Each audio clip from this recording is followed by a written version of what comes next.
नमस्कार मित्रों, मेरा नाम सतीश चंद्र है। मैं अलीगढ़ से बिलोंग करता हूं और आज मैं आपके साथ एक रोचक जानकारी के साथ हाजिर हुआ हूं।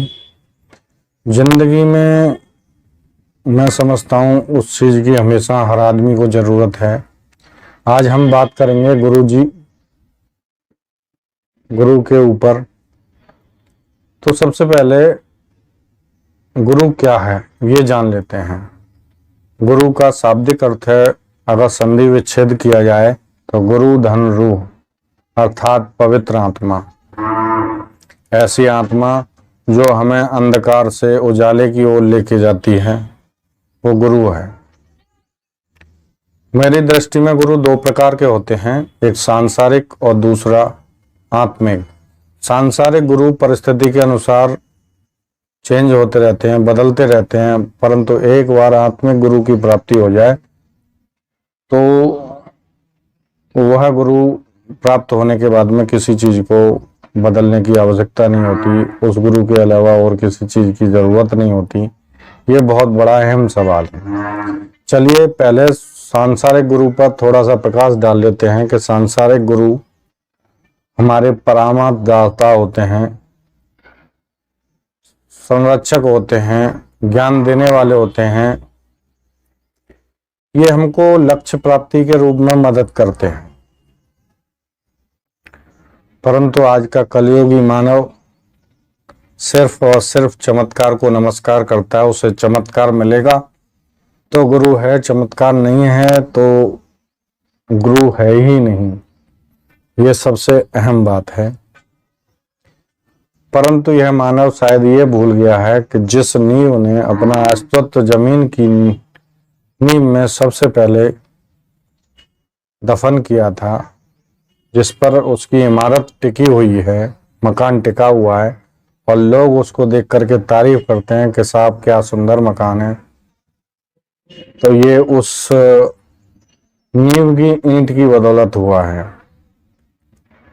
आज के युग में हम अपने प्रारंभिक गुरुओं को भूल जाते हैं, जिन्होंने हमें खाना पीना सिखाया है, जिन्होंने हमें अक्षर ज्ञान सिखाया है और हम जिनकी वजह से आज मोटी मोटी किताबें पढ़ने लायक हुए हैं, फिर अधिकारी बने हैं, राजनीतिक नेता बने हैं या दूसरों को ज्ञान देने वाले बने हैं या प्रवचन देने वाले बने हैं, बहुत कुछ है। लेकिन जब उनको ये ज्ञान प्राप्त हो जाता है तो अहम हो जाता है। ईश्वर ने कभी नहीं कहा कि अपने अंदर अहम लाओ। आप सोच रहे होंगे कि सांसारिक गुरु और आत्मिक गुरु की बात कर रहे थे, कहां से किधर को भटका दिया। तो ये सोच है आपकी कि भटक गए। मैं केवल बहुत ही सिंपल वर्डों में थोड़ा सा समझाने की कोशिश कर रहा हूं, क्योंकि सांसारिक गुरु के बिना हम आत्मिक गुरु को प्राप्त नहीं कर सकते। प्रारंभिक गुरु ही हमारी एक ऐसी नींव है जिसकी वजह से हमें आत्मिक गुरु की प्राप्ति होती है। ये प्रारंभिक गुरु किसी भी रूप में हो सकते हैं, परंतु ईश्वर ने आपके लिए एक ऐसी मजबूत रस्सी दी है, उसका नाम है रिश्ता। अगर आप रिश्ता और सम्मान बना के रखते हैं तो हमारे प्रारंभिक गुरु हमारे साथ होंगे और जब इन गुरुओं का आशीर्वाद रहेगा तो हमें आत्मिक ज्ञान की और आत्मिक गुरु की प्राप्ति हो सकती है, क्योंकि प्रारंभिक गुरु ही हमारे शरीर में जो विद्यमान हैं 16 चक्र, जिनमें से 7 प्रमुख हैं, उनके शायद बहुत से लोग नाम भी जानते होंगे, जैसे मूलाधार, स्वादिष्ठान, मणिपुर, अनाहत, विशुद्धि, आग्नेय या आज्ञा चक्र या सहस्रार। इन चक्रों का जो भेदन करते हैं वो हम प्रारंभिक गुरुओं की वजह से ही करते हैं। और लोग कहते हैं मैंने इतना ध्यान लगाया था, मैंने सेल्फ वो किया था।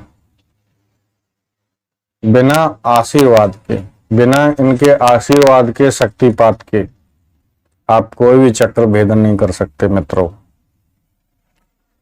इन्हीं के आशीर्वाद से आप उन चक्रों को भेदन करने में सक्षम होते हैं।